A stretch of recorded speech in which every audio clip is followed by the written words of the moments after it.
Vous êtes nombreux, mesdames, messieurs, bonsoir et bienvenue une fois de plus dans votre magazine Info 7. Nous sommes là pour décortiquer l'actualité de la semaine et sur ce plateau, j'ai le réel plaisir de recevoir pour vous une fois de plus Maître Bazin Pembe. C'est un politique, président de la dynamique Le Changement, c'est maintenant, mais c'est aussi un allié de la FDCA de Modeste Bahati. Bonsoir Maître. Bonsoir madame, c'est souvent un plaisir de partager les bons moments avec vous. Le plaisir est vraiment partagé. Merci d'avoir accepté notre invitation. Comment se porte la dynamique Le Changement, c'est maintenant? Il est vrai que je suis président de la dynamique Le Changement, c'est maintenant, mais aussi secrétaire national chargé des stratégies et insertion professionnelle au sein de ces méga partis politiques. C'est au sein de l'AFDC que j'ai déposé moi personnellement mon dossier à la candidature pour la députation provinciale dans la circonscription de Dekese, précisément Dekese c'est Kassai, chef-lieu Chikapa. Et donc maintenant là, nous nous préparons pour les élections en 2023. Vous vous préparez pour les élections en 2023 avec la casquette de la FDCA de Modeste Bahati. Est-ce pas une façon d'oublier la dynamique, Le Changement, c'est maintenant?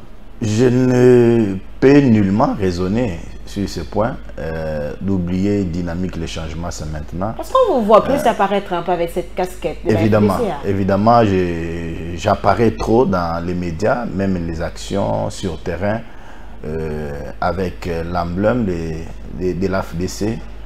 Je dois honorer, Bahati m'a fait honneur de me nommer comme secrétaire national, donc il a trouvé en moi des compétences. Une dette morale?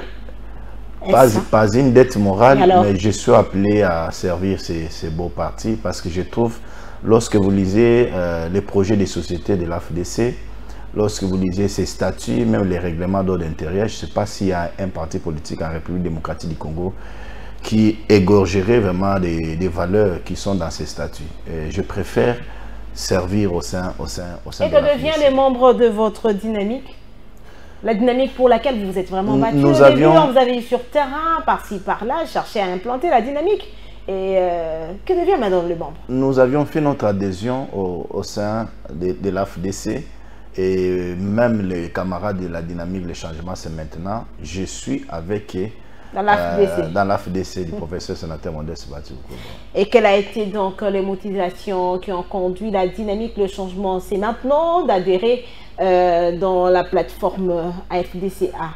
Je l'ai dit tout à l'heure là, j'ai approché l'homme, le professeur Bahati, j'ai partagé avec lui, j'ai compris qu'il dégageait des valeurs. Vous êtes sûr? Évidemment. Ou ce n'était pas pour un positionnement pour le processus électoral en cours? Pas du tout. Parce que les Congolais sont quand même habitués à ce genre de choses avec les politiciens. Pas du tout. Jusqu'à la preuve du contraire, vous ne m'avez pas vu dans une ordonnance du président de la République, mais je continue à exercer mes activités. Mais il fallait quand même commencer quelque part pour y arriver. Oui, quelque part. D'abord, je suis avocat. J'ai un cabinet d'affaires d'avocat en République démocratique du Congo. Je peux me contenter de ma qualité d'avocat. Je n'envie pas un ministre, je n'envie pas un député. Mais si quand même le choix est porté sur vous, vous allez accepter? Oui, mais personne ne refuse. Hein. Personne ne refuse d'être appelé ministre, d'être appelé honorable. Si le président Bahati trouve mieux de nous insérer, d'envoyer notre nom pour être nommé X ou Y place, je ne trouve pas d'inconvénient qu'on refute l'offre. Okay. Donc, mais nous y travaillons. L'essentiel pour nous, de se dire aujourd'hui fiers, parce que je peux vous rassurer, madame, même ceux qui sont en train de nous suivre, sans peine d'être contredits, que le parti politique AFDC aujourd'hui est très bien implanté au Kassai, précisément dans les territoires de Dekese. Dekese composant 145 villages. Lorsque vous êtes dans des coins et les recoins de Dekese aujourd'hui, vous trouverez les drapeaux AFDC en train de flotter. C'est grâce à nos efforts. Est-ce que vous pensez que la tâche sera facile à Dekese? J'ose croire qu'il n'y a pas que Maître Bazin Pembe, il y a également d'autres candidats. Je l'ai dit, ceux qui vont s'hasarder, ils vont se brûler eux-mêmes. C'est-à-dire quoi? C'est-à-dire, je suis confiant moi-même, 100% sûr.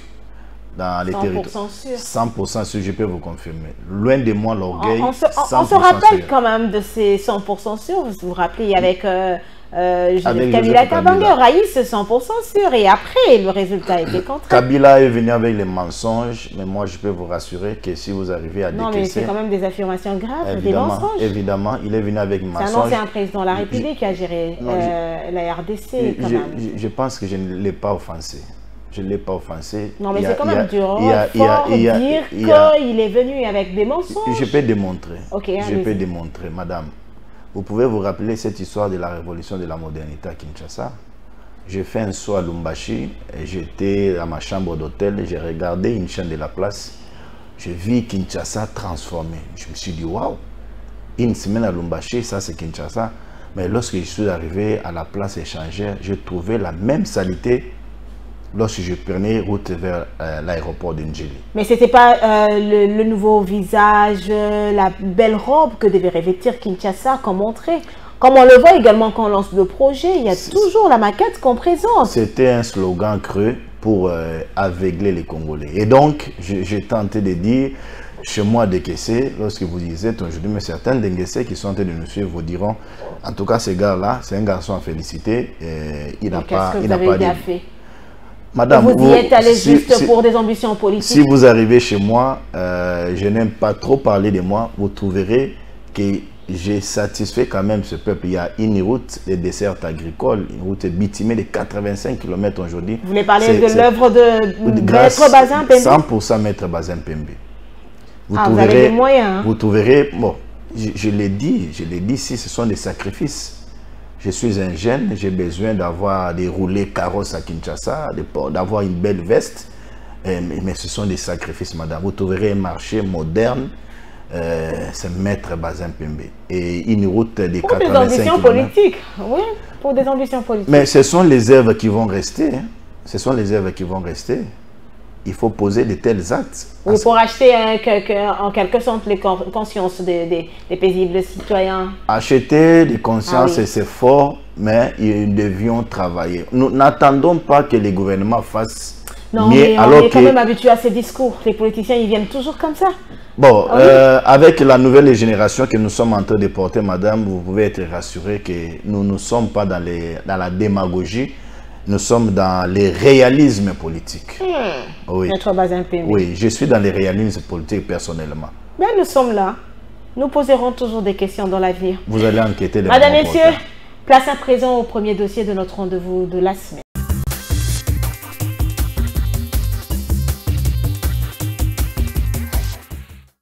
Sur instruction du gouverneur de la ville-province de Kinshasa, le ministre provincial de l'Intérieur poursuit son itinérance de sensibilisation sur le programme multisectoriel de lutte contre les incendies dans la capitale de la République démocratique du Congo. Ce mardi 12 septembre 2023, Gratien Sakala s'est rendu dans la commune de Limete pour fustiger le stockage hors norme de produits pétroliers. Ensuite, il a visité le site de stockage de Matete où il y a eu une année un sinistre ayant causé mort d'hommes et plusieurs dégâts matériels. Pour pouvoir nous assurer que les différents sites de stockage ne reprennent pas, surtout les sites pirates, et que les sites agréés le sont régulièrement à disposition des cadres réglementaires.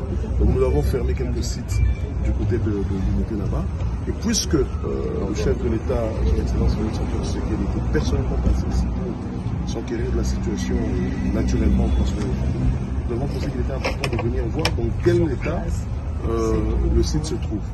Notons par ailleurs que plusieurs fermetures de sites ont été opérées en exigeant ainsi aux différents commerçants de se conformer à la loi en vue d'une meilleure sécurisation de la population de la capitale de la République démocratique du Congo.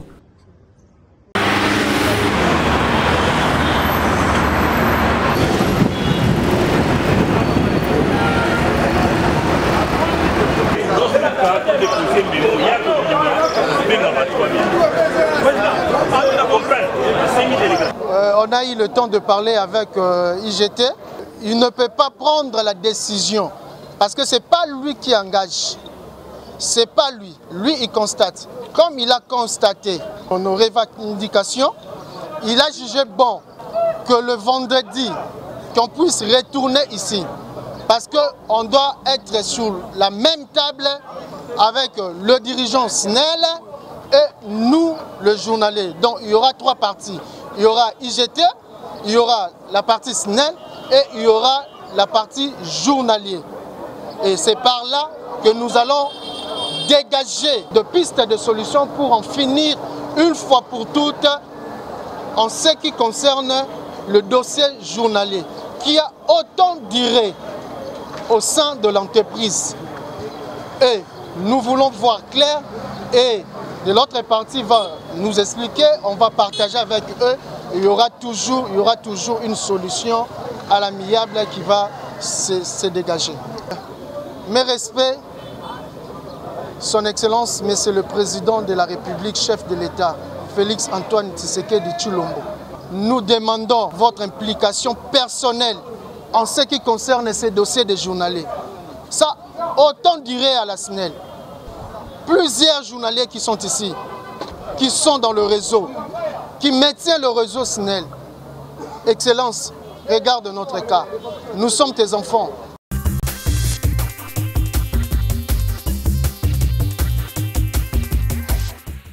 SOS des journaliers de la SNEL, Maître Bazin Pembe, votre réaction à chaud? Je suis parfaitement d'accord de voir ces jeunes revendiquer. Elle est constitutionnelle, la revendication, mais je me pose tant de questions, madame. Lesquelles? Est-ce que tous ces jeunes auront gain de cause? Ce sont les journaliers. Nous connaissons comment les chefs d'entreprise se comportent vis-à-vis des Alors, ils se comportent comment, généralement? Et ces jeunes, surtout les jeunes journaliers SNEL, ce sont eux qui nous aident dans nos quartiers lorsque vous avez un problème de coupure du courant. Exposés parfois à plusieurs dangers. Ils vous prennent les risques énormes. Sans tenue valable, ils n'ont pas de matériel avec eux. Mais ils rendent de loyaux services à la nation, vous n'avez pas d'idée. Mais lorsqu'on arrive au moment où il faut engager, ce sont les ministres des tutelles qui recommandent leurs membres de famille politique, les membres des familles biologiques, des parentés, des connaissances. Ce sont les DG, les DGA, certains directeurs qui vous proposent les noms au détriment de tous ces jeunes. Mais j'aimerais lancer un message au président de la République. Oui, on a vu à l'inspection du travail, il y a eu un recrutement qui s'est fait. Les jeunes ont fait des tests, ils ont reçu aujourd'hui. Nous attendons qu'il y ait un arrêté reconnaissant tous ces jeunes. Mais le chef de l'État a appelé aussi à jeter un regard dans la situation des jeunes des SNEL. Vous verrez les ministres, madame, je ne divulgue pas ici les secrets professionnels, mais ce sont les choses vraies. C'est une pratique normale. Vous verrez que lorsqu'il y a un engagement, le DG va écrire au ministre et le ministre va convoquer le DG pour une réunion secrète. Et au sortir de la réunion, c'est une litanie de noms que le DG va amener pour engagement. En tout cas, on est habitué dans ces pays de choses qui sont normales, qui deviennent normales et personne ne dit rien. Mais le ministre vous dira, j'ai des militants, qui vont, j'ai un parti politique qui va fonctionner. Ah oui, il y a aussi cette histoire des partis politiques qui font trop des recommandations. J'ai un parti politique qui va fonctionner parce qu'il sait que lorsqu'il va recommander, on va engager X, Y. À ricochet, il y aura une rétrocession. Lorsque les gars est payé, il y a une rétrocession partie au détriment de tous ces jeunes. Si vous voulez poser la question, certains vous diront, nous avions 2 ans, 3 ans, 4 ans. Même 8 ans. Moi, j'ai rencontré quelqu'un qui disait qu'il a eu 8 ans. Et ils sont souvent objets de punition lorsqu'ils revendiquent comme ça. Des menaces, même des morts. Ah, vous voulez mettre en péril mon travail, petit, vous sauter sur vous continuez à bouer. Et ça, il faut condamner.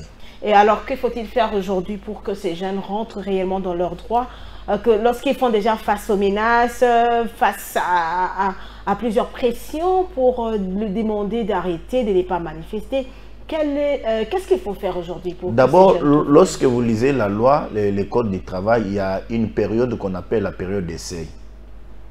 C'est une période qui ne peut pas aller au-delà d'1 année ou bien de 2 ans. C'est 6 mois si je ne me trompe pas. Je ne sais pas avec la nouvelle loi, je ne sais pas.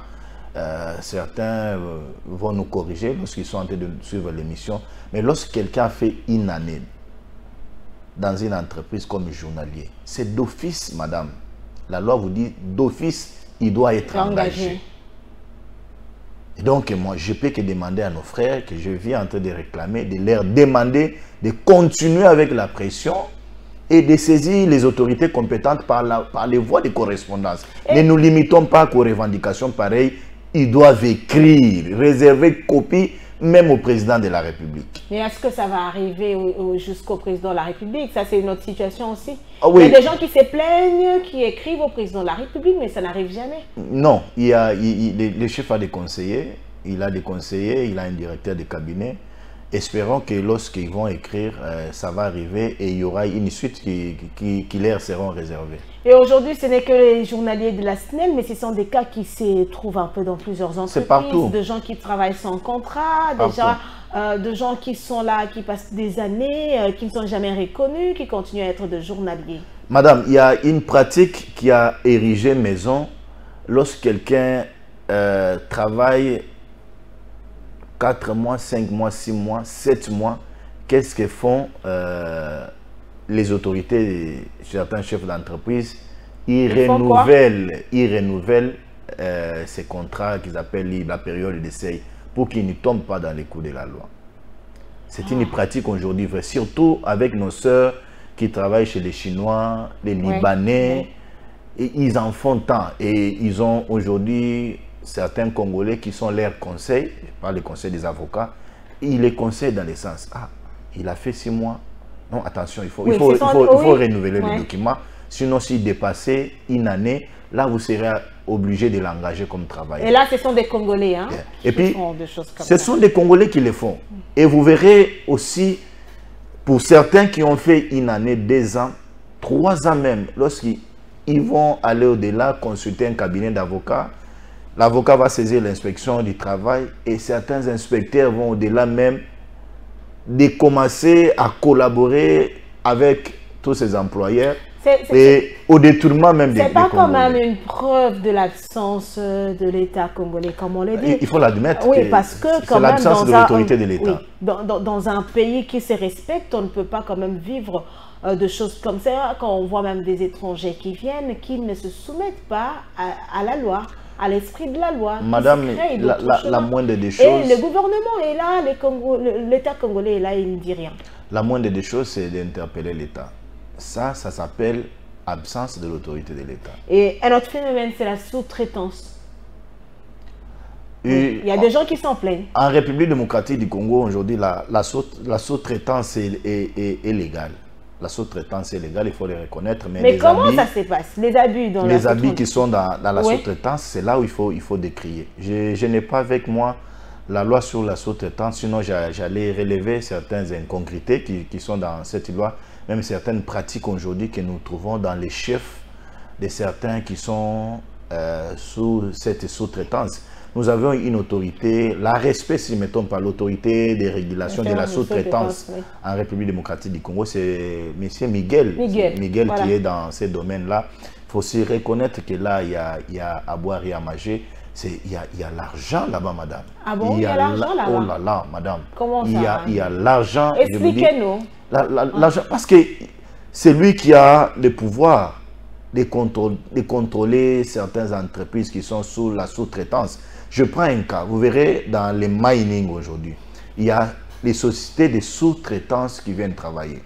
Vous avez une société, mais on fait appel à une sous-traitance pour la main-d'œuvre. Et cette sous-traitance recrute aussi les Congolais. Mais tous ces Congolais sont que des journaliers. Ils n'ont pas de contrat de travail. Vous arrivez 6 mois, une année, contrat naïe aussi là, allez, il faut expirer, allez, il faut prendre une autre personne. Et généralement, il y a des gens qui disent peut-être que les contrats négociés, c'est à 500 et lui ne bénéficie que le 1/10 de ses salaires. Non, c'est la pratique. Vous verrez, vous êtes appelé pour venir travailler. On vous dit non, on va vous engager. Je vous ai appelé, mais je dois avoir une rétrocommission à l'intérieur. Maître Bazin Pembe, où se situe le problème? Nous avons 2 lois qui existent en RDC, plusieurs lois, d'ailleurs des bonnes lois, c'est dans plusieurs experts. Mais pourquoi on ne les respecte pas, on les applique pas? Nous avions des lois, mais ce qui se pose, c'est l'applicabilité de toutes ces lois. Il n'y a pas comment je peux appeler ça, il n'y a pas la suivi de toutes ces lois. Les lois sont là en République démocratique du Congo.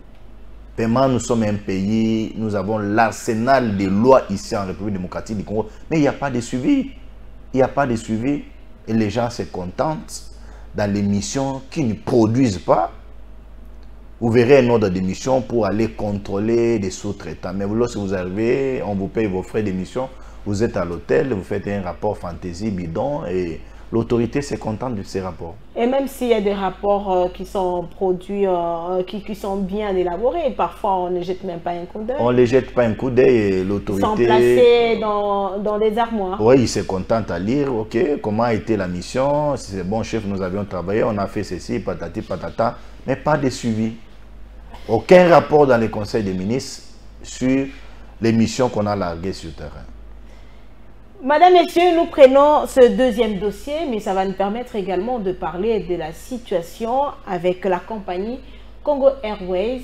La décision prise par le président de l'Assemblée provinciale de Kinshasa qui demande la révocation de plusieurs membres de l'exécutif provincial.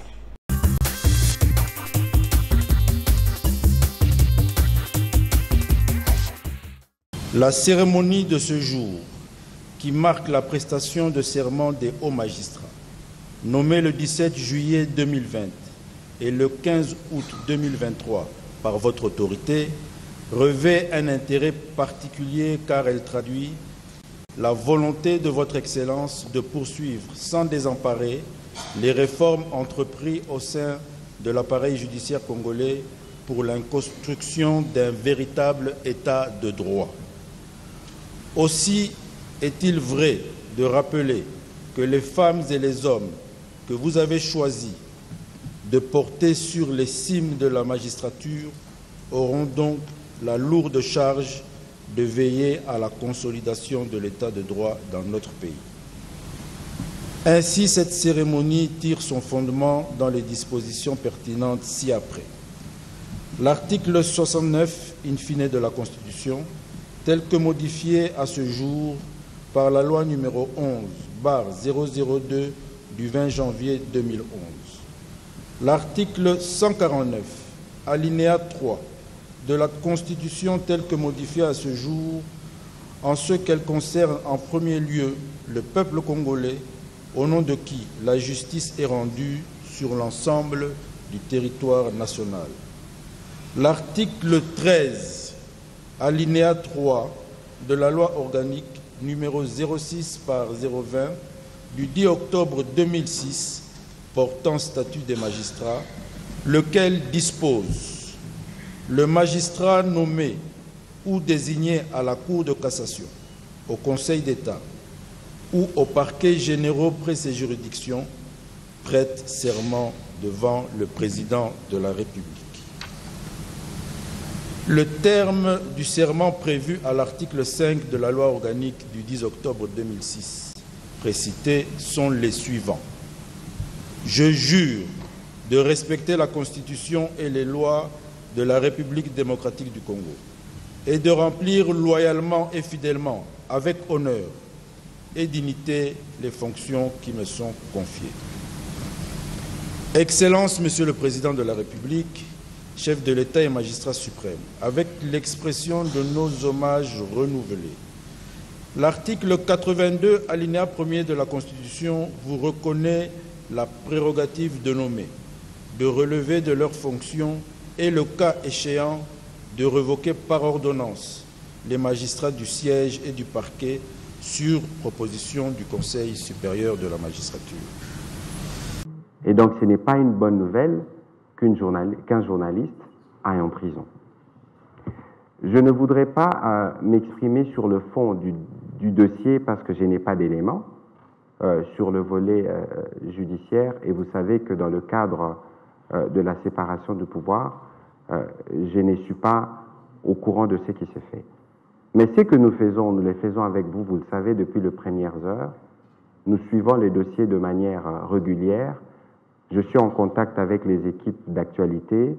Je parle avec eux tous les jours pour suivre le processus. Nous espérons que les dossiers qui suivent son cours normal devant les juridictions pourront se dénouer rapidement. Voilà ce que je peux dire à ces sujets, parce que vous vous souvenez que nous avons eu un débat qui a été assez long sur le sujet, mais je crois que nous pourrons mieux rediscuter à propos dès que les conditions auront changé. Ça veut dire le jour où Stani pourra recouvrer sa liberté, on pourra faire un véritable débat, parce qu'il y a là aussi des questions sur la liberté de la presse. Nous y tenons, c'est une valeur cardinale à la démocratie, mais c'est aussi une liberté qui ne donne pas un blanc-seing, comme on aime le dire parfois, à la désinformation ou à l'instrumentalisation. Dans ce qui se passe, c'est peut-être un peu la limite des deux. Nous avions eu, n'oublions pas, un collègue à nous qui est décédé dans des conditions qui n'ont pas encore été élucidées. Et nous avons voulu, pour sa famille et pour nous qui étions ses collègues, avoir toute la vérité. Et c'est cette vérité qui nous a conduit, par exemple, à recourir à des experts belges, sud-africains. On était ouvert même aux experts du FBI ou de la DGSE pour nous aider à élucider la question et être sûr que nous avons tout fait pour connaître la vérité. Et donc, dans ce qui s'est passé, il y a ce qui a été fait au plan professionnel, mais les juges se sont saisis du dossier par rapport aux motivations qui sont les leurs, que je ne connais pas. On ne saura donc pas aller dans ces détails. Mais pour le reste, j'ai dit à Patient Ligodi et à toute l'équipe d'actualité ma solidarité, et nous allons suivre de près les dossiers jusqu'à son dénouement. Voilà ce que je peux dire à ces sujets-là.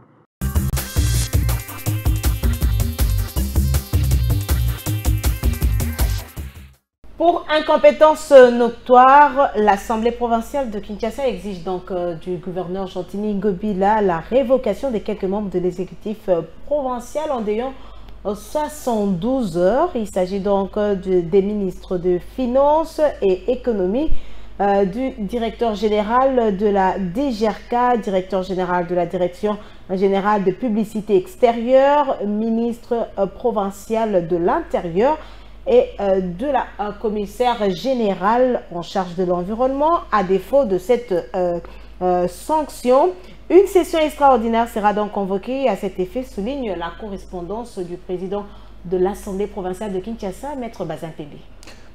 Merci beaucoup, madame. J'ai suivi religieusement la lecture faite par vous. Je ne sais pas si vous pouvez me permettre que je puisse revenir sur ce que j'ai entendu tout à l'heure de la bouche du ministre Mouyaya. Nous allons en parler. Répondez d'abord à cette question. Merci beaucoup.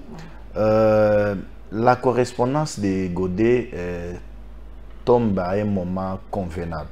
Et pourquoi à un moment convenable? Pourquoi? Parce que nous avions dénoncé dans cette ville qu'il n'y avait pas de convocation de certains ministres à l'Assemblée provinciale. Même certains administrateurs qui dirigeraient certains marchés que nous avions dans la ville-province de Kinshasa. Mais cette assemblée provinciale était dirigée par... est toujours dirigée par...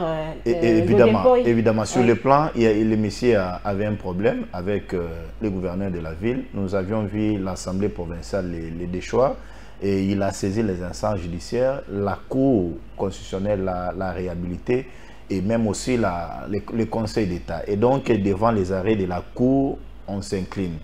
Ne pas obéir aux arrêts de la Cour, vous tombez sous le coup de l'infraction de la rébellion, donc vous êtes aussi poursuivable. Donc, les députés sont appelés à s'incliner aux arrêts de la Cour. Et pour preuve, la correspondance est signée par Godin Poyi, le président de l'Assemblée provinciale de Kinshasa. Revenons alors au cas relevé par vous. Je suis personnellement d'accord, mais je trouve un ministre qu'on n'a pas inséré à l'intérieur. Ah bon, oui, le ministre des Transports, M. Mbokoso. Ah oui, le ministre des Transports. Je ne sais pas pourquoi M. Godet n'a pas inséré M. Mbokoso. Peut-être qu'il trouve qu'il fait bien son travail. Pas du tout, madame. Nous vivons dans la ville-province de Kinshasa. Et qu'est-ce que vous reprochez à ce ministre? S'il y a les casse-têtes aujourd'hui, avec les embouteillages, les demi-terrains, comment on l'appelle, oui, les demi-terrains, et l'augmentation des transports dans la ville-province de Kinshasa, c'est parce que ce ministre n'est pas un ministre de terrain. Et on a maintenant un autre slogan là, quand vous prenez les transports en commun, abonnez. Donc, abonnez. Vous payez avant de prendre place à bord du véhicule. Godem Poyi, je salue sa lettre, mais il doit réinsérer, faire une lettre additive, insérant M. Mbokoso pour la révocation. Ils se sont réunis, hein, le chef. Je dis, ils peuvent convoquer, je suis un citoyen congolais, je vis dans la ville-province de Kinshasa. Moi, je suggère au président de l'Assemblée provinciale de faire une lettre additive insérant M. Mbokoso, cette fois-là aussi pour incompétence, madame. Je ne sais pas si le président de l'Assemblée provinciale vit à Kinshasa. Bokoso n'aide pas M. Ngobila à faire avancer la ville-province en ce qui concerne ses domaines de transport. Madame, ça ne va pas. Un chauffeur qui se réveille un bon matin avec son receveur. Ils décident comme ils veulent. Permettez-moi l'expression, sale, en culotte, en babouche. Donc, il décide pour augmenter les transports, prendre le tronçon Lemba, boulevard, 3000 francs. Ce boulevard Lemba, 3500. Donc, nous dépendons maintenant là des humeurs d'un chauffeur et d'un receveur. Mais tout ça passe au détriment de la loi. Alors que tous, nous sommes appelés à s'incliner à l'autorité de la loi. Maintenant, là, ce sont les chauffeurs. Les gens s'inclinent. Madame, nous décrions les cas, nous décrions. Et ce n'est pas non plus la première fois que vous décriez, parce que les voix ne cessent de s'élever pour dénoncer cela. À un moment, j'ai salué la décision du gouverneur de la ville, accompagné par l'IGF, pour faire chasser l'ancien ministre des Finances. Goy. Monsieur Ngoyi. J'ai vu là à l'intérieur, on a inséré encore un ministre des Finances. De l'intérieur aussi, et même celui de l'intérieur. Oui. Le monsieur est venu et il nous a dit, je suis venu, je vais lutter contre les banditismes urbains. Mais je me dis aujourd'hui, Gracien Sakala, si je ne me trompe pas son nom. Qu'est-ce qu'il fait? Je vis tout à l'heure là la vidéo, il est maintenant dans les dépôts d'essence, en train de contrôler, d'arrêter ça et là. Mais nous ne voulons pas vous voir que là. Vous avez des Koulouna qui font rage dans la ville-province de Kinshasa, arriver à Kimbanseke, arriver à l'intendance, arriver à Mongafula, dans des coins et recoins de la ville, vous trouverez des Koulouna qui font rage, madame. Moi, je demande à M. Ngobila d'abord de respecter la lettre, l'esprit et la lettre de M. Godem Poyi, de révoquer dans les 48 heures, comme il a recommandé. Et après la révocation, la moindre des choses, madame, pour que cette révocation ait la force de loi, il faut déférer tous ces gens devant les instances judiciaires. Ah, donc, ils doivent aller répondre. Ils doivent aller répondre, madame, parce que lorsque vous lisez la lettre... la commissaire générale en charge de l'enquête. Lorsque vous lisez la lettre, on fait aussi, la lettre fait allusion au directeur de DGRCAS. Oui. Mais c'est monsieur à l'argent aujourd'hui, madame. C'est monsieur à l'argent. Quand vous dites ce monsieur a l'argent, celui qui a l'argent, ou c'est le secteur qui génère beaucoup d'argent? Le secteur génère l'argent, mais cet argent, la majorité des fonds sont canalisés dans les comptes de ces derniers, madame. Vous avez des preuves, maître? Mais moi, je ne comprends pas. Au Congo, lorsqu'un journaliste reçoit un politique dans un plateau de télé, lorsqu'on dénonce... On est habitué aussi à des diffamations. Alors madame, je ne peux pas... Vous êtes aussi avocat, non? Madame, donc on peut dire que Maître Bazampembe a des preuves de ce qu'il a fait. Je ne suis pas dans ce plateau à ma qualité d'avocat, mais je suis dans ce plateau comme politique. Et aussi un lanceur d'alerte. Pourquoi, madame? Pourquoi je l'ai dit? Vous savez-vous que la Constitution nous confère les droits, même les obligations, moi et vous, de dénoncer. Exact, ouais. Alors, mais on si nous nous taisons, madame... On ne doit pas dénoncer juste parce qu'il faut dénoncer ou nuire à la réputation de quelqu'un. On doit se rassurer que ce qu'on dit est vrai. Madame, un monsieur, un détourneur, un voleur, dans les genres de cas, il vous vole avec expertise, avec intelligence. Vous aurez du mal à détecter comment il vole. Mais au moins, il détourne, il vole. Madame, mais pourquoi M.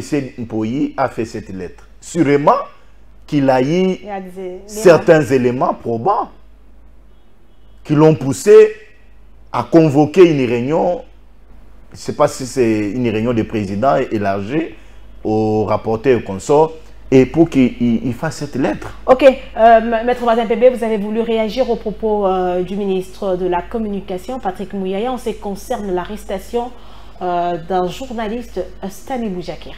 Madame, je vais baser mes propos, donc je soutire mes propos et même ce que je vais dire de la Constitution de la République démocratique du Congo. Et qu'est-ce que dit la Constitution? La Constitution nous dit que les Congolais, nous sommes égaux tous devant la loi. Mais j'ai entendu un habit de langage. Je précise de bien. De la part de qui? De la part de Mouyaya. Ah bon? Oui, j'ai entendu un habit de langage de la part de Mouyaya de dire que ça fait mal lorsqu'on voit un journaliste être amené en prison.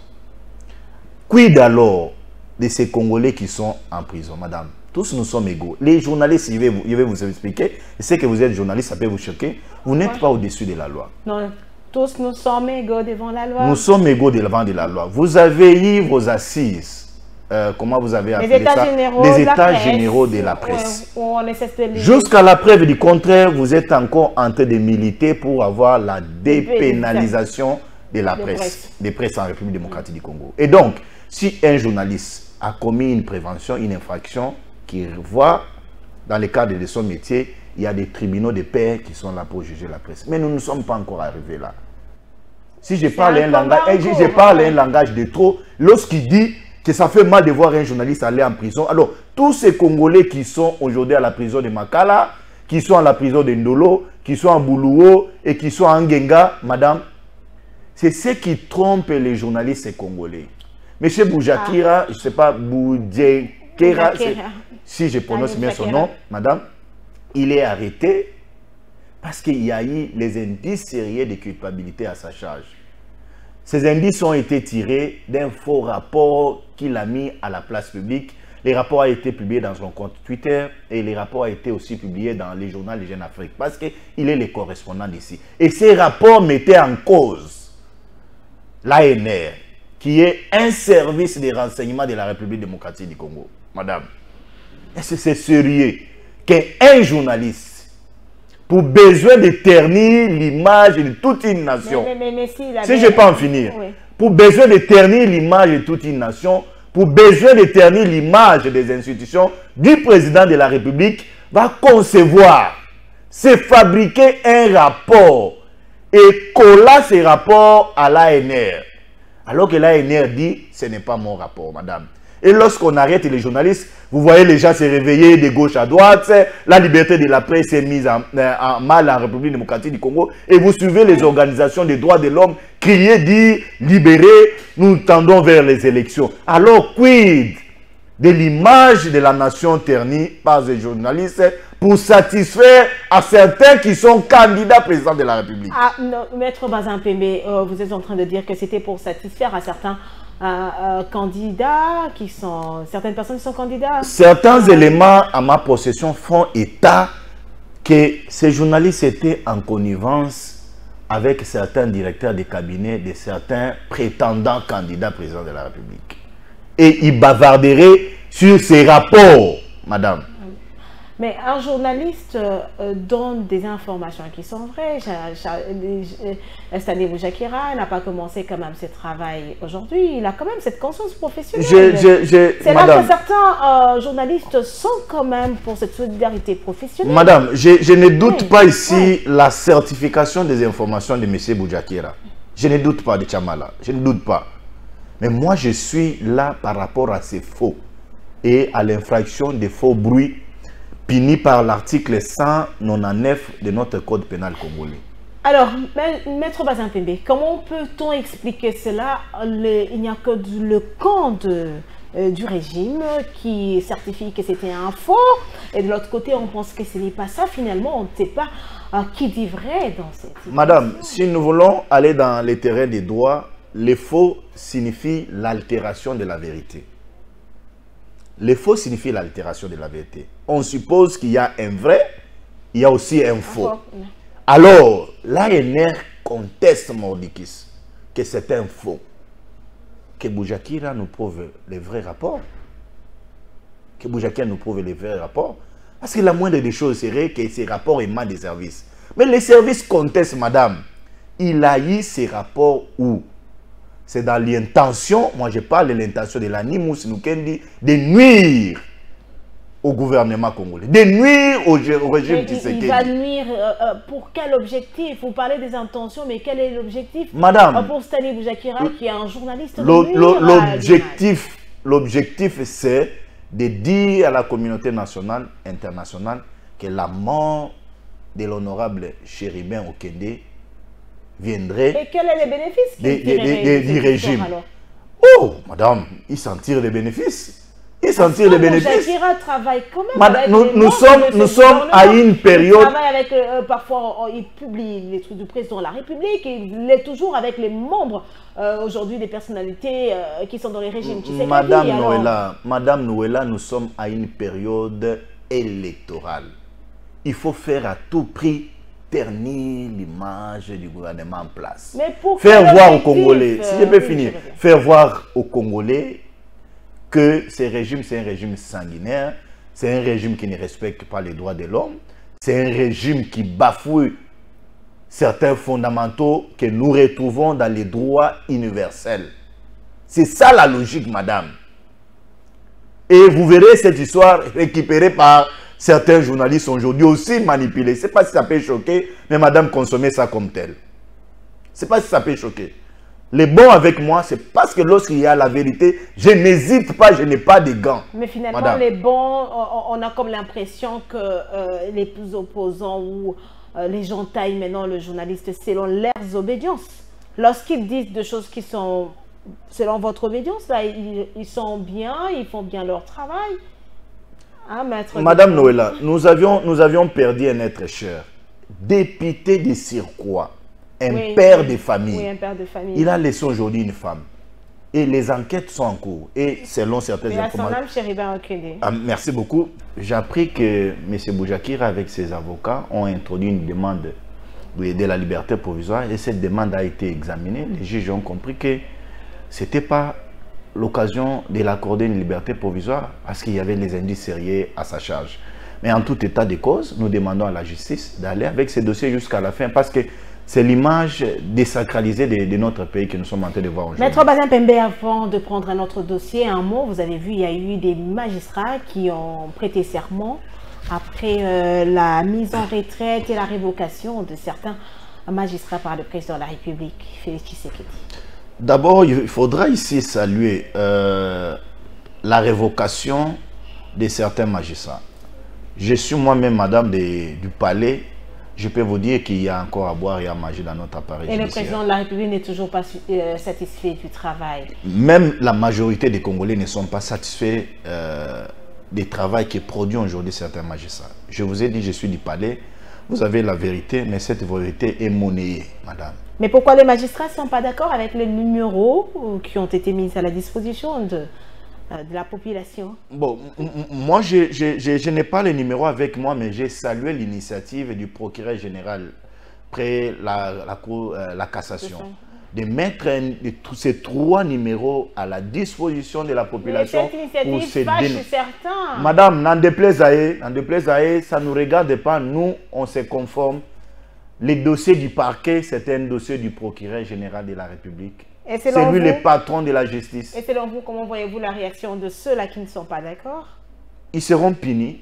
Madame, moi je suis le premier à dénoncer parce que j'ai ces numéros avec moi. J'ai laissé mes téléphones, j'avais mon téléphone. J'allais encore décrire ces 3 numéros, donner à la population congolaise de continuer à appeler.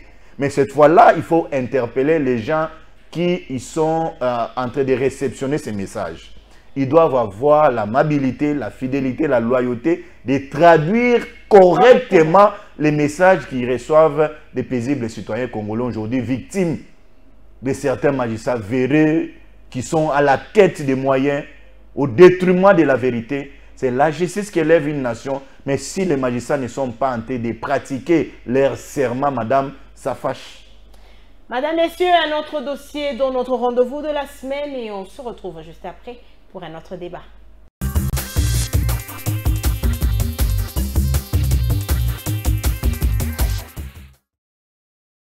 Un événement inédit a suspendu le temps à Kikuti dans la province de Kwilu. l'arrivée de l'opposant congolais et président d'Ensemble pour la République, Moïse Katumbi.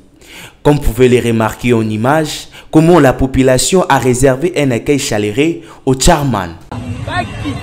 Moïse Katumbi président de la République. Partout dans le pays, de Moïse Katumbi président de la République. Atabake Kwenti Kwen, Moïse Katumbi. Atawapi Bandundu Mubimba, Moïse Katumbi.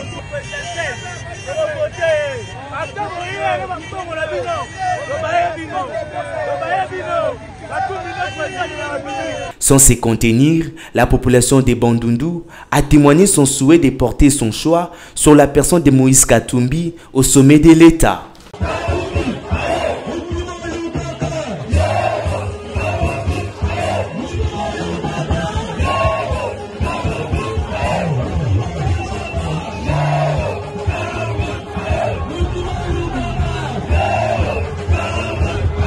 Moïse Katumbi a salué l'engouement lui réservé par la population de ces coins du pays.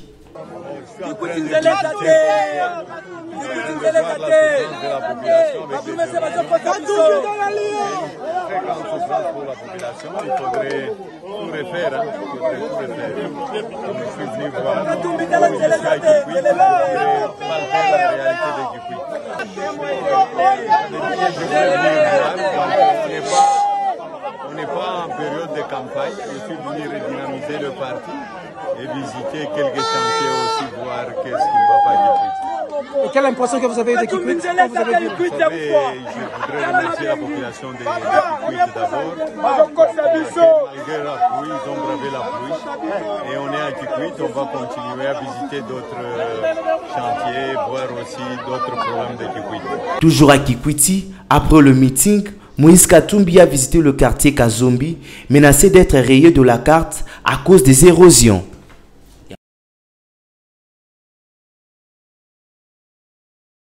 Concernant le détournement de deniers publics, entre autres la somme perçue dans le cadre du RAM et autres fonds d'électrification de la cité de Moanda dans le Congo central, Augustin Bissimois, secrétaire du mouvement d'élite pour la démocratie et les vrais changements, estime qu'il est nécessaire de mettre l'accent sur la traçabilité. Le MDVC, parti cher au docteur Justin Moudekereza, avait estimé important de venir déposer une correspondance auprès du procureur général près la Cour de cassation, lui demandant de pouvoir initier des enquêtes sérieuses sur des présomptions de détournement.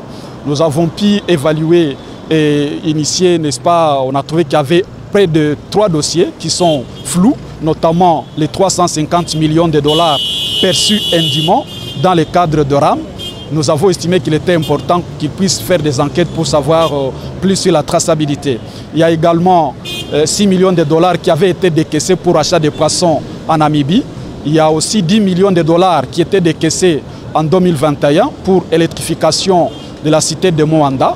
Et donc nous estimons qu'il est important parce que ni le Parlement, ni l'IGF, en tout cas personne n'a été capable d'élucider ces dossiers.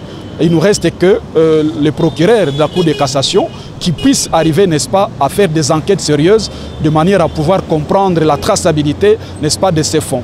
Les dépôts de ces mémos devraient faire l'objet d'une marche, mais compte tenu des dernières tueries du 30 août à Goma, le MDVC a choisi d'y revenir sans tambour. Pour des raisons de sécurité, nous avons estimé qu'il était important de préserver parce que vous avez, vous rappelez qu'au niveau de Goma, ceux qui veulent marcher, on les tue. Nous nous sommes dit, au lieu de faire tuer nos militants qui vont voter pour le président Dr Justin, il était important de venir ici pour aller tout droit au but et demander à ce que la justice fasse son travail par rapport à ça. Notons par ailleurs que le mouvement d'élite pour la démocratie et les vrais changements, parti cher au docteur Justin Moudekereza, s'est dit confiant à la justice congolaise.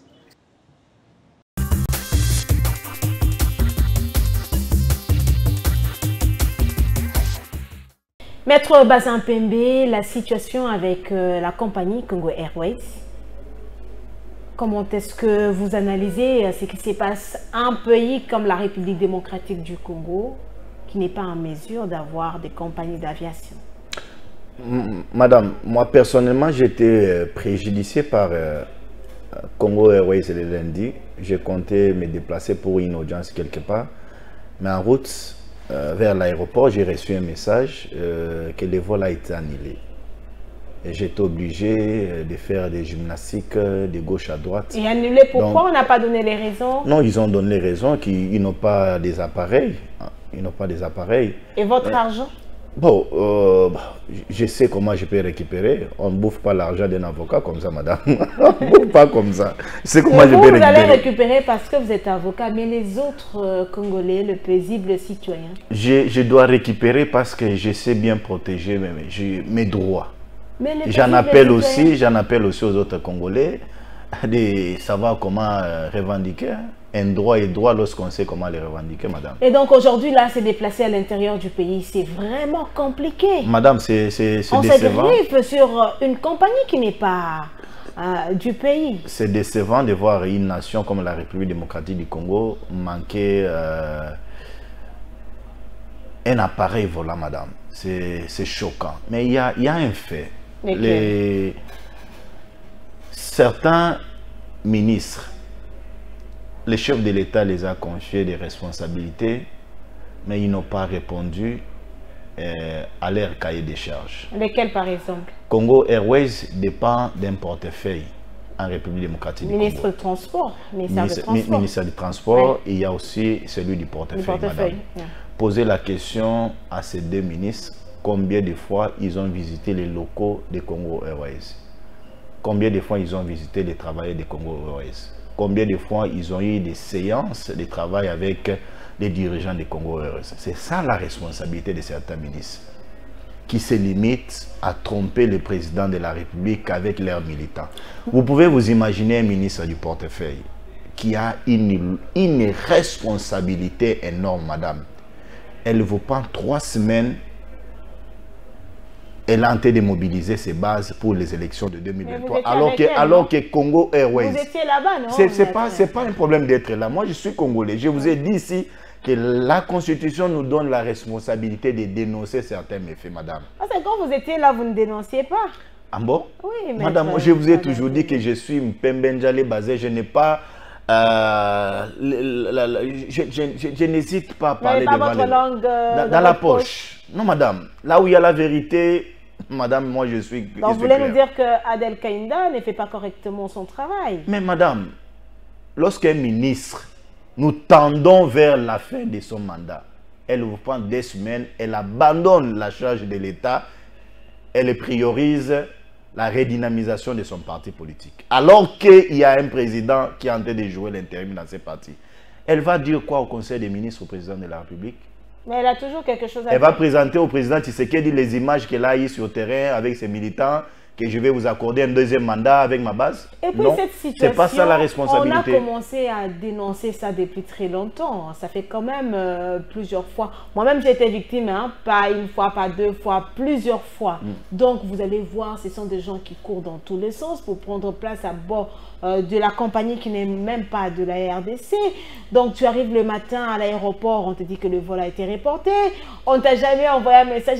Donc, tu arrives comme ça, tu ne sais pas quand est-ce que tu vas voyager et tu es stressé à tout moment. C'est dans ces conditions que les peuples congolais sont en train de voyager. Et maintenant, malheureusement, il fallait que les gens dénoncent, parlent, que la compagnie de la RDC ferme complètement pour que le Premier ministre convoque une réunion avec... Il n'y a pas que la situation de Congo Airways, madame. Madame, je vais étonner certains qui sont en train de nous suivre. Oui. Moi, j'ai passé mes études à Mbujimaï. Au complexe scolaire, oui, complexe scolaire bilingue chaque esprit. La majorité de mes amis sont des enfants MIBA. Vous savez, aujourd'hui, je suis choqué, peiné, madame.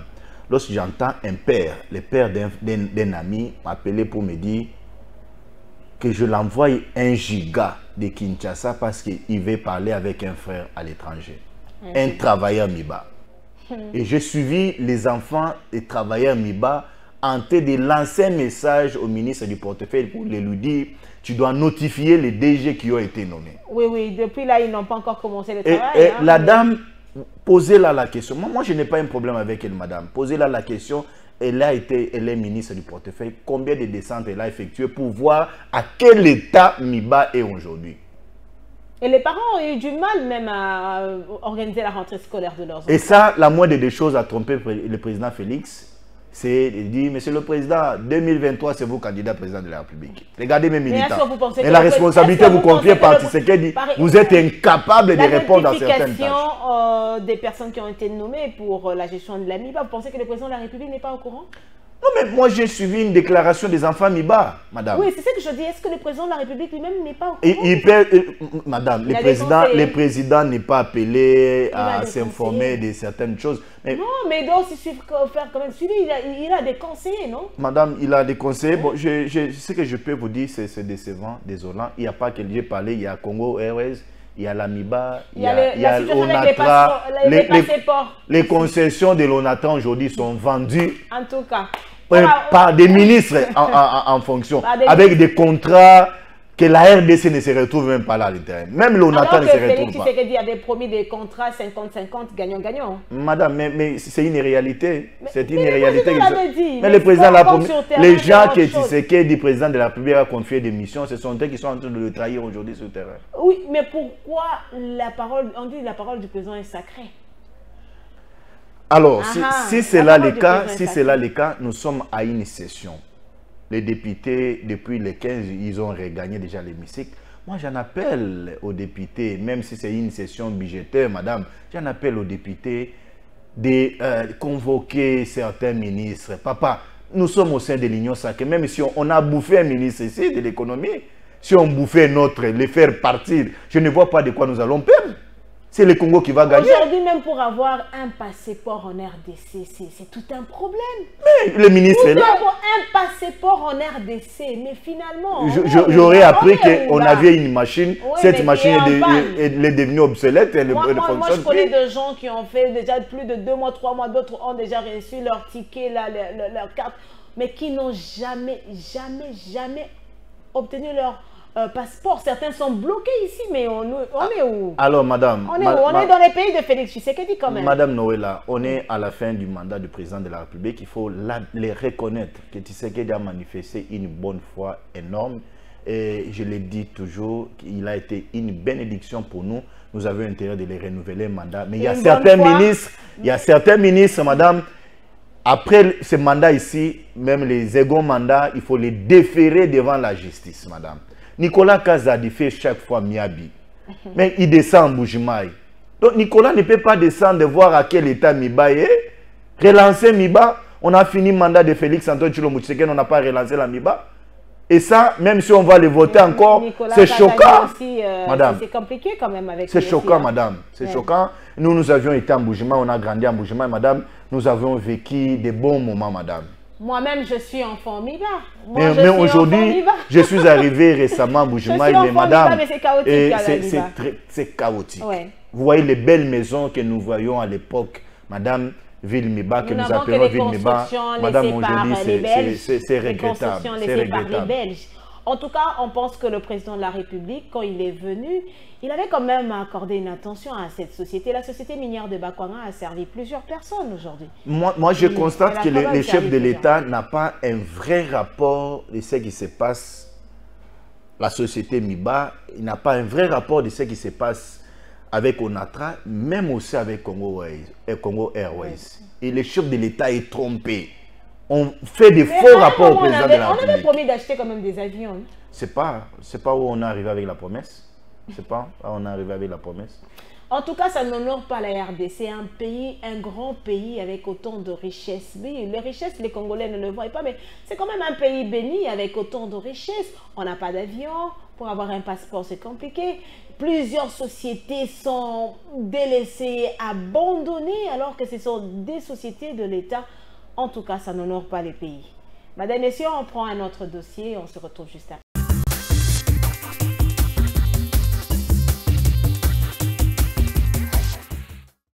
Honorables députés, chers collègues, distingués invités, le 20 décembre prochain seront organisées les élections combinées présidentielle, législative, nationale, provinciale et municipale, limitées aux communes de chef-lieu de province.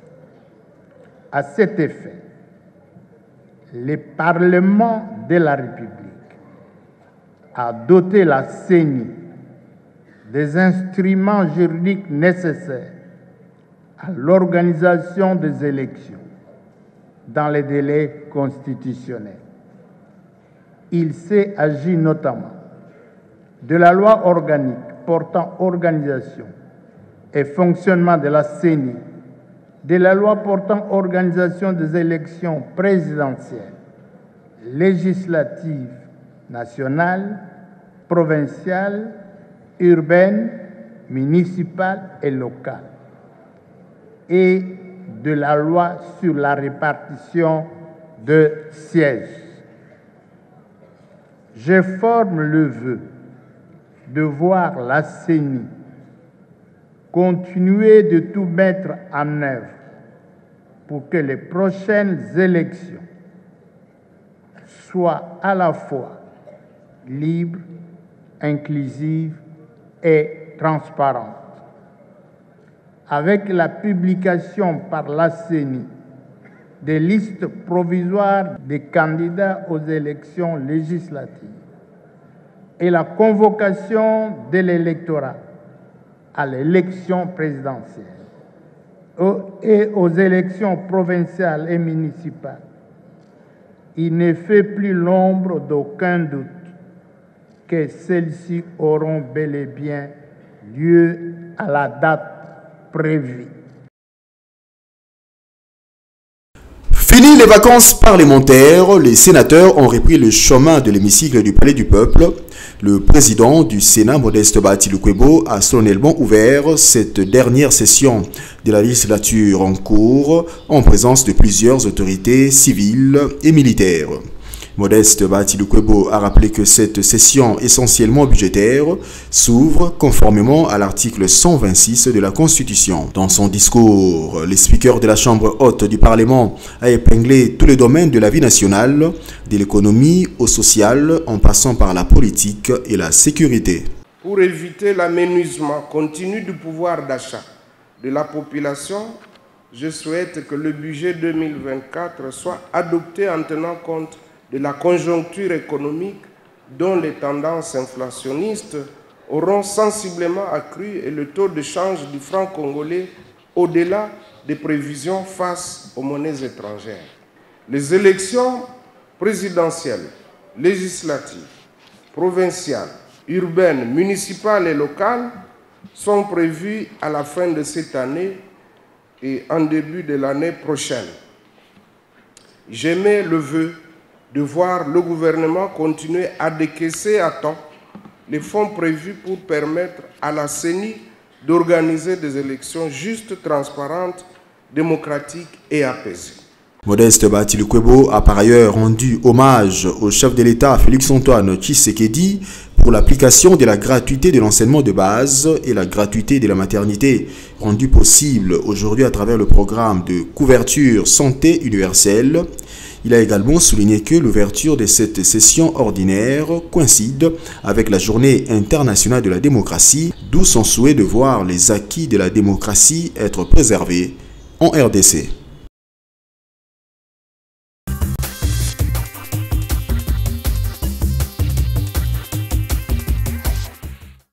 Maître Bazin Pembe, comment voyez-vous la tournée de redynamisation de Moïse Katumbi? Il faut l'admettre, madame, j'ai parlé tout à l'heure de la décrispation en République démocratique du Congo. Nous n'avions pas vu ces cas avec le régime Kabila, qui a étouffé certains opposants à s'émouvoir, à redynamiser leur base. Mais c'est au Félix que nous sommes en train de voir. Et donc ça entre aussi dans les paniers du président de la République, Félix-Antoine Tshisekedi. Et c'est aussi une démonstration de force? Je n'ai pas vu une démonstration de force, madame. Je vois un Katumbi. Si vous prenez un psychologue et vous le mettez à étudier les faits et gestes de M. Moïse Katumbi, vous comprendrez avec moi que on commettrait la bourde des erreurs de prendre M. Moïse Katumbi Tchapwe comme président de la République. On les fait administrer. Non, mais c'est quand même un candidat pour certains. Il a la confiance de certains Congolais. On l'administre des mots, mais lorsqu'il arrive en face de la foule, il se perd. Comment ça, il se perd? Oui. Comme on dit souvent à Lingala, ce qui a commis en face à Bato, a commis Baba. A commis le Maboko, Makolo, de gauche à droite. Donc, mais selon plusieurs personnes, il a des compétences, des qualités, des capacités à relever le défi de la RDC. C'est base de quoi que vous sortez tous ces éléments-là? Non, mais il y a des gens qui le disent, des observateurs. Pas du tout, madame. Vous voyagez souvent, madame. Arrivé à Lumbashi, on vous dira, c'est Kiaboul aujourd'hui qui est en train de faire renaître certains avenirs, qui est en train de redorer, si je peux le dire ainsi, l'image de Lumbashi. Et à l'époque, le monsieur nous a aveuglés, qu'il était gouverneur, modèle. Madame, c'était faux. Pour nous qui avons passé du temps à Lumbashi, c'était de la poudre aux yeux. Donc, il n'est pas... Je préfère que je parle de notre candidat unique Félix Antoine Tshilombo Tshisekedi, de laisser tuer sur un monsieur qui aura à vendre aux Congolais. Jean-Marc Kabound, condamné à 7 ans de prison, un acharnement, selon certains observateurs. Moi, je conseillerais aux avocats de Jean-Marc Kabound de lire la loi organique sur la procédure devant la Cour de cassation. La loi du 19 février 2013, dans son article 19. Cette loi donne encore l'opportunité à Jean-Marc Kabound de saisir la Cour par la voie d'une requête en rectification des erreurs matérielles. Parce que moi, j'estime que les condamnés à 7 ans, c'est une lourde peine, madame. C'est une lourde peine? Évidemment, oui. Ah, ok. Sur base de certains éléments... Que vous détenez? Non, pas détenu. J'ai suivi quand même à moitié son affaire. 7 ans, c'est trop. Est-ce que c'est une façon de donner raison à ceux qui parlent d'un acharnement contre cet ancien qui était vraiment proche de l'actuel régime? Il n'y a pas d'acharnement. Il n'y a pas d'acharnement. Il y avait une erreur communicationnelle dans les chefs de Jean-Marc Kabound. Sa sortie médiatique, ce n'était pas une sortie médiatique contrôlée. Même avec ses proches, lorsque je parlais avec eux, il y avait des papiers, des discours que Jean-Marc Kabound devrait lire. On l'avait, lorsqu'on a lu les premiers discours, on a trouvé qu'il était trop dur, on l'a conseillé, on a refait encore un autre papier. C'est le papier là qui devait être lu. Il ne l'a pas fait. Il l'a pas fait. Il a aveuglé ses militants, il a pris les papiers. Certains ont cru que c'était déchiré. Il est venu, il a lu le papier, alors que là, il était fort. Et certains ont estimé qu'il n'avait pas de preuves sur tout ce qu'il a légué. Et donc, s'il est en prison aujourd'hui, c'est à cause de lui-même. C'est à cause de lui-même. Alors, Maître Bazin Pembe, vous avez suivi le recadrage du professeur Kabasele qui recadrait donc le cardinal Ambongo et Monseigneur Donatien Cholet.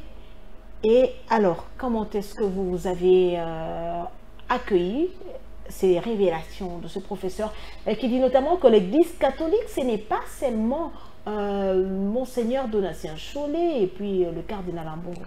Madame, la nation, nous perdons aujourd'hui énormément de moyens pour en finir avec la guerre à l'est du pays. Et si le développement de notre pays ne décolle pas, c'est dû aussi à tous ces sanguinaires qui nous endeuillent à tout moment. Et la République est en train de dépenser aujourd'hui énormément de moyens pour se procurer une logistique nécessaire et pour mettre ça à la disposition de nos forces armées qui sont au front. L'Église catholique est dans une logique d'un chaos en République démocratique du Congo. Comment ça, un chaos? Ils sont dans une logique de répondre aux appétits de certains qui sont en train aujourd'hui de l'ère financière. Vous parlez de l'Église catholique ou vous parlez de Monseigneur Donatien Cholet et cardinal Ambongo? Non, parce que le professeur Kabasele l'avait bien souligné pour dire l'Église catholique, c'est pas seulement le cardinal Ambongo et puis Monseigneur Donatien Cholet. Ambongo et Cholet se sont appropriés l'Église catholique. C'est comme s'ils sont devenus aujourd'hui des véritables fervents de l'Église catholique, les deux. Alors que l'Église catholique a des églises partout. Ouais. Madame, je peux aussi poser la question, je ne sais pas si Abbé Donatien Cholet va nous suivre. Est-ce que depuis que nous avions des élections dans la sous-région, quel est le pays là de la sous-région qui a fait appel à Mbongo et que je dis à Donaché Cholé pour être expert en matière d'audit du fichier électoral.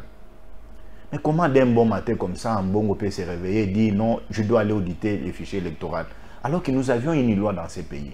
L'audit citoyen, c'est une question qui a été déjà résolue par la loi. La nouvelle loi électorale a résolu que les listes des électeurs seront affichées dans les bureaux de vote les bons matins avant d'aller voter. Mais alors, pourquoi? C'est une relation toujours tendue entre le pouvoir en place et le Monseigneur Mbongo et Monseigneur Donatien Cholé, pardon, et le cardinal Mbongo. Le problème, c'est comme on l'a toujours dit à Lingala, Oliaki, Bikangi, Omayo, Bimisa, Izate. Les deux. Les deux. Oui, les deux. Ils ont bouffé l'argent d'un candidat pour faire le lobbying de ces candidats-là. C'est connu, c'est Katoumi, maman. C'est toujours lui. Madame, Messieurs, le dernier dossier, nous parlons élections et situation sécuritaire dans l'Est du pays.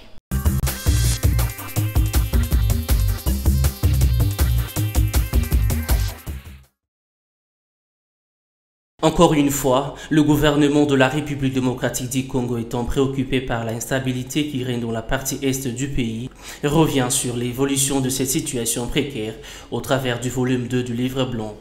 En condensé, le ministre de la Communication et Médias et porte-parole du gouvernement Patrick Muyaya, ainsi que sa collègue, la ministre d'État, ministre de la Justice et garde de Sceaux, Rose Mutombo, ont retracé des déboires dont est victime la RDC par le Rwanda. Nous revenons donc sur la tragédie humanitaire et les dommages causés à la République démocratique du Congo du fait de cette agression continue et qui satisfait au plan bien connu du Rwanda, celui de maintenir cette partie du pays. Au-delà de la tragédie humanitaire, avec plus de 2,3 millions de déplacés et les conséquences que cela fait courir évidemment avec la déforestation et la pression pour la recherche de bois de chauffe pour ces populations déplacées, la scolarité de plus de 200 000 enfants est compromise. Les écoles ont été désertées, certaines occupées, d'autres ont été carrément détruites et incendiées. Ces conflits ont aussi une incidence sur le processus électoral. On sait que les populations se trouvant dans les zones sous occupation n'ont pas encore été enrôlées. Et pourtant, nous voulons qu'ils participent pleinement au processus électoral afin d'exercer leurs droits les plus légitimes.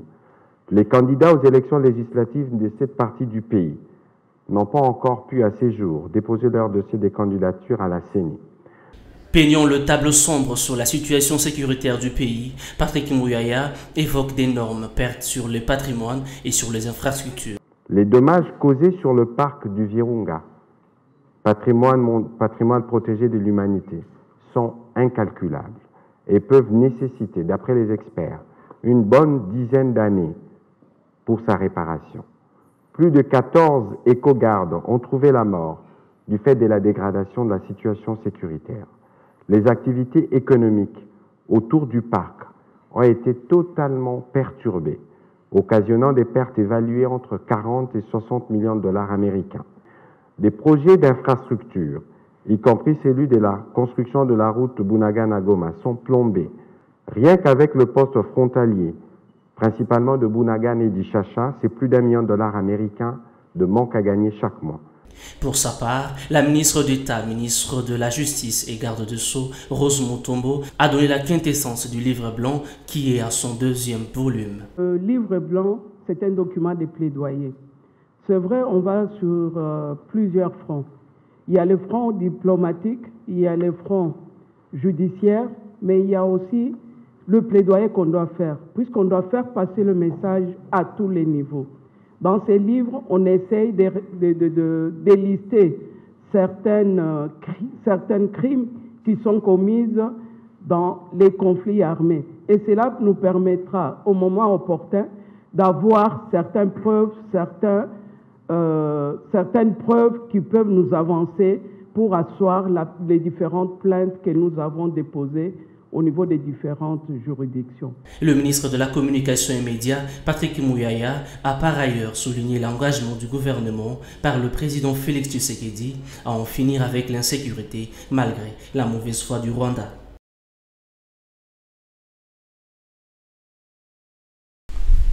Aussitôt arrivé à Mboujima dimanche 10 septembre 2023, le membre du bureau de la centrale électorale a tenu une réunion technique au secrétariat exécutif provincial. Celle-ci a consisté à faire le point sur l'évolution du traitement des dossiers des candidatures et les préparatifs de la passation du test pratique sur ordinateur pour le personnel opérationnel temporaire devant travailler aux élections du 20 décembre 2023. Le jour d'après, lundi 11 septembre dernier, Paul Mohindo s'est rendu au gouvernorat de province pour présenter ses civilités à l'autorité provinciale Julie Kalenga. Les échanges ont porté sur l'accompagnement de la province, notamment en ce qui concerne la sécurisation de l'atelier d'harmonisation entre la CENI, la Cour d'appel et le tribunal de grande instance pour la gestion du contentieux issu du dépôt des candidatures aux élections de députés provinciaux et conseillers communaux, ainsi que le lancement du test pratique sur ordinateur pour le recrutement des différentes catégories du personnel. Voilà, donc nous sommes dans cette province du Kasaï oriental pour essentiellement deux grandes activités. Vous savez que la Commission électorale nationale indépendante est totalement engagée à organiser le processus électoral jusqu'au bout. Et à ce 20 décembre, nous allons avoir les élections générales. Et nous allons faire, c'est avoir un échange ou un cadre d'échange entre la Commission électorale nationale indépendante et les corps de magistrats. Et c'est un atelier donc sur la justice électorale qui va commencer demain, qui va être lancé demain, à partir d'ici sur l'ensemble de 26 provinces. Et donc cet échange portera sur différentes innovations, mais également sur différents exemples des contentieux qui ont eu liés entre différents contentieux passés ou précédents. Et au-delà de cette grande activité qui va commencer demain, nous allons également, à partir de demain, lancer une autre grande activité que nous appelons les tests de recrutement pour tous ces candidats qui ont postulé. Notons par ailleurs que la gestion des différents contentieux, dont ceux des candidatures, intéresse aussi bien la Commission électorale nationale indépendante, dont la mission est d'organiser les élections et de veiller sur leur bonne tenue, mais également et surtout le pouvoir judiciaire relevant des juridictions compétentes chargées de connaître notamment les différents contentieux nés à l'occasion des dépôts et traitements des candidatures aux différents scrutins.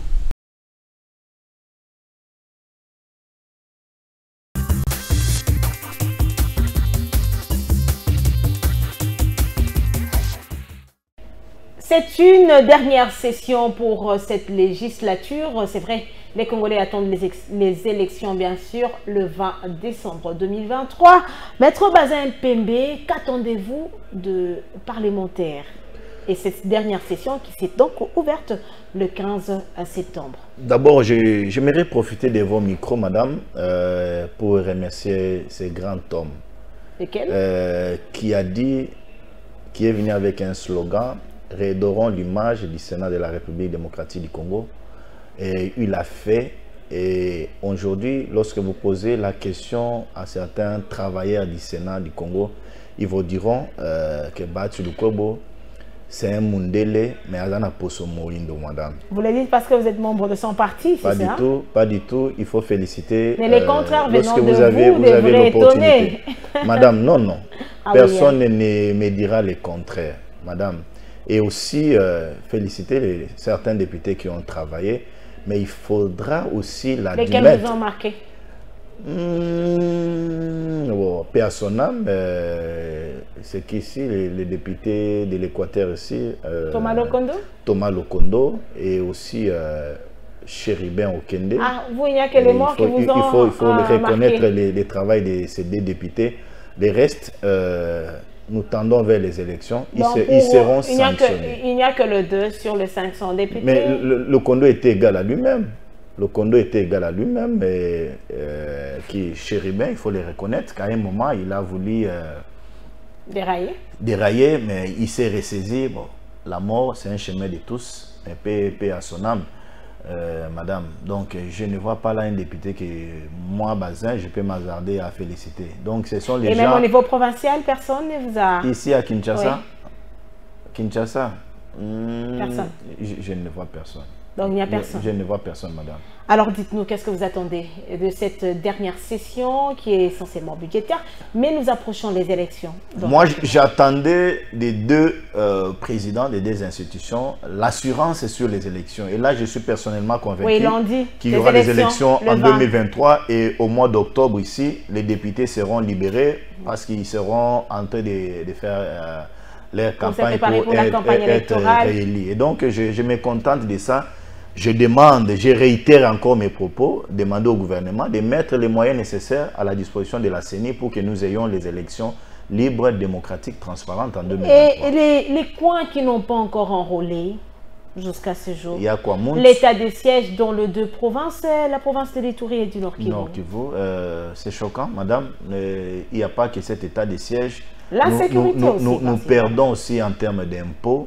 J'aurais appris que c'est maintenant M23 qui fait sa loi là-bas. Ça peut que choquer. Ça peut que choquer parce que les moyens qui sortent de là contribuent aussi à notre budget national. Mais si c'est le cas, ça peut que déranger alors, les esprits. quelles leçons apprises de l'état des sièges?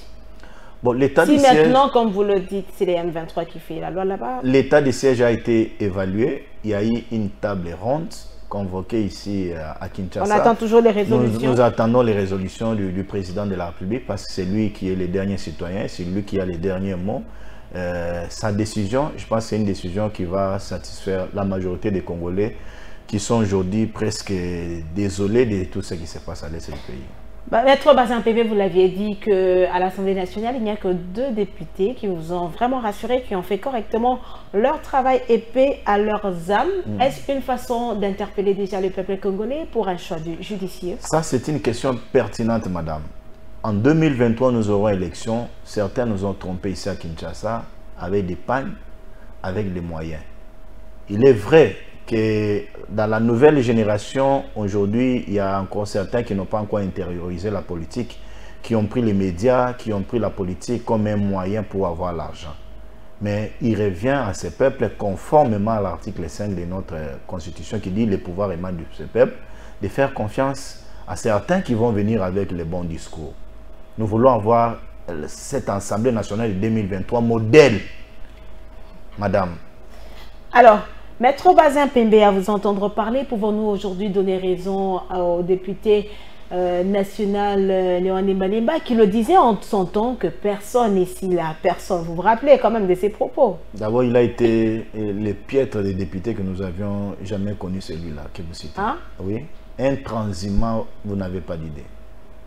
C'est lui qui a trompé les Congolais, c'est parce qu'il a une chaîne de la place, il nous montre comment les Kuluna, Papa Kabato Ambeli, certains Congolais l'ont fait confiance, mais à l'Assemblée nationale, il a passé son temps à somnoler, à s'habiller en rouge, et puis à faire du théâtre. Mbosso même l'a dit, que la tribune n'est pas un lieu de faire du théâtre, madame. Non, c'est à la raté. Non, c'est à la théâtre.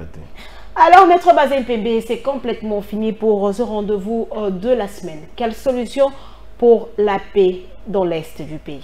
Madame, tout à l'heure, là, nous avions parlé des candidats présidents de la République, mais j'aimerais rappeler au Congo. Une question viendra. Oui. Répondez d'abord à ma question et on parlera. La question en rapport avec la paix. Oui.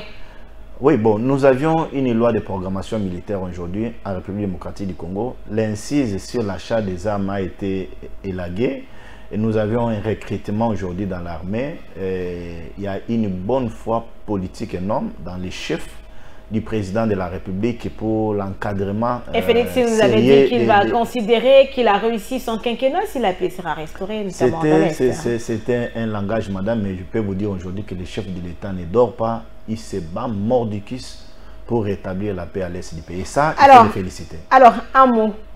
La CENI est en train de réceptionner les candidatures de plusieurs Congolais qui sollicitent braquer un mandat à la magistrature suprême, à la tête, bien sûr, de la République démocratique du Congo dans la course. Matata Mpogno qui a déjà déposé sa candidature, Rex Kassadi, un Congolais. Et vous avez aussi vu notre Congolais qui a déposé donc une bataille qui n'est pas facile pour votre candidat, visiblement. Madame, il y a un principiel en droit. La dette, elle est quérable et n'est pas portable. Matata est redevable aux Congolais. Il y a 285 millions, madame, pour les dossiers Boukangalonzo. Vous avez 280 millions pour la construction des stades municipaux.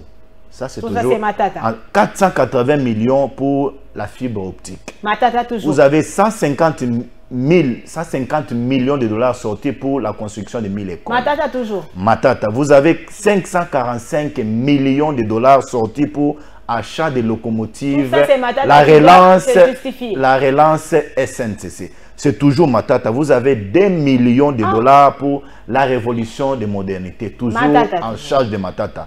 Nous, Congolais, parce que la dette est quérable, elle n'est pas portable, nous venons demander à Matata de nous restituer d'abord ces montants et on verra sur son dossier. Ne cesse de le dire.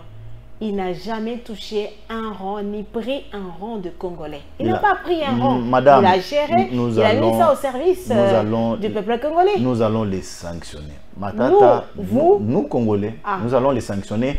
Je ne vois pas un candidat faire face. Rex Kassadi? J'aurais appris qu'il est allé à la CENI se balader. Il n'a même pas déposé le dossier. Non, il a déposé, il a clôturé lundi. Non. Il est rentré pour clôturer. Enquêtez, madame, enquêtez. Il est allé se promener. Lundi, il a dit qu'il est venu pour compléter le dossier. Madame Noëlla, vous êtes un journaliste connu et vous avez un média très suivi. J'aimerais pas ici faire de publicité pour certains candidats que personnellement, même certains Congolais peuvent qualifier comme des aventuriers. Oui. Ça, c'est une façon de défendre seulement votre candidat qui n'a pas la tâche facile. Parce que Moïse Katumbi est aussi, est aussi en train d'arriver. Et puis, il semblerait que le candidat pour le Front commun pour le Congo il sera peut-être aussi dans la course. Il y a également Martin Fayulu qui viendra certainement. Alors, parlons, si vous voulez, qu'on en parle de Fayulu. Je suis au regret. De quoi? D'apprendre que Fayulu aurait qualifié Devos Kitoko de jaloux. Ah. Oui, il a qualifié Devos de jaloux parce qu'il y a des tendances maintenant, madame. Fayulu a approché certains journalistes pour demander leurs prestations qui passaient dans les médias. Encouragez-moi à déposer les dossiers. Certains de ces caciques qui n'ont pas déposé les dossiers à la députation provinciale et même la députation nationale, ils sont frustrés. Ils disent non, président. Vous nous avez conseillé qu'on ne dépose pas les dossiers, mais comment vous allez vous rétracter comme ça pour déposer le dossier? Ah bon? Oui, Devos Kitoko n'est pas content, et les autres, Maman Chantal, les Pengue, les autres. Mais madame, il y a des frustrations graves au sein des décidés. Ah donc vous avez vos gens là-bas qui vous donnent tout le temps. Non mais madame, nous sommes politiques. on partage entre nous. On partage. Nos amis sont frustrés. Alors, vous, en un mot, parce que c'est complètement fini, comment voyez-vous alors la démarche de Martin Fayulu? Bon, déposer les dossiers sur le plan légal, c'est son droit, mais je vois Fayulu qui n'a pas eu des députés provinciaux, nationaux, et un président de la République sans majorité à l'Assemblée nationale. Il peut toujours se créer la majorité comme on en a toujours vu. Espérons, mais je ne les conseille pas vraiment de déposer ou ne pas déposer, en tout cas libre à lui. Madame, messieurs, c'est complètement fini ce rendez-vous de la semaine. Maître Bazin Pembe, vous avez 2 minutes pour vous adresser à cette population qui a eu donc le plaisir de vous écouter encore aujourd'hui. D'abord, c'est vous remercier pour l'opportunité. Il n'est pas donné à tout le monde de venir vous affronter. Vous êtes intelligente et vous avez des questions qui touchent vraiment les fonds des Congolais. Et remercie aussi à ceux qui vont nous suivre. S'il est donné droit à certains de mettre aussi leurs opinions traitées, mais de ne pas injurier. Nous disons au sein de l'Union sacrée Nous avions notre candidat, c'est Félix Antoine Tshilombo Tshisekedi, l'unique. Nous allons l'accompagner parce que nous estimons que nous avions un bilan et nous estimons que Félix a été une bénédiction, le président que les Congolais tentent de chercher. Donc, le deuxième mandat, c'est un acquis pour lui, conformément à la Constitution. Eh bien, c'est complètement fini ce numéro de Info 7. Madame, Messieurs, Info 7 avait le plaisir de recevoir Maître Bazin Pembe, qui est donc coordonnateur de la dynamique Le Changement, c'est maintenant, et puis un allié de la plateforme politique chère à Modeste Bahati, AFDCA. Eh bien, merci beaucoup, Maître Bazin Pembe, une fois de plus. Merci à vous, Madame, Messieurs, de continuer à faire confiance à Info 7, un magazine de Congo Web Télévision. Info 7, votre magazine, Info 7, notre magazine. Merci, bien sûr, de rester fidèles sur la chaîne haute définition, et merci à toute l'équipe technique et rédactionnelle de Congo Web Télévision. Et ben c'est l'heure, on se retrouve prochainement pour un nouveau numéro. Au revoir.